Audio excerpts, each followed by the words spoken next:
Hai semua, hari ini saya nak bercerita tentang kali pertama saya check up di PPUM. So, untuk kali pertama saya check up di PPUM ni, of course kita tak tahulah macam mana cara SOP atau prosedur mana nak pergi dulu dan sebagainya. So, bila saya sampai di PPUM tu, saya pergi terus ke petugas, saya tanyalah nak ambil nombor semua dekat mana dan sebagainya. Kemudian bila kita check up di PPUM ni, kalau check up kita ni sama dengan hari appointment untuk scan, kita akan pergi ke tingkat 2 untuk ambil number. Lepas ambil number, kita akan pergi ke kaunter, kemudian kita akan disuruh pergi scan baby kita dekat tingkat 1.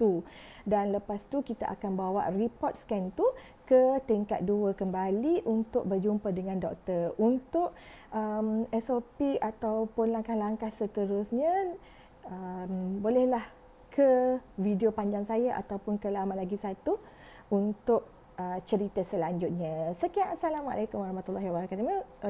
Assalamualaikum warahmatullahi wabarakatuh. Terima kasih. Bye.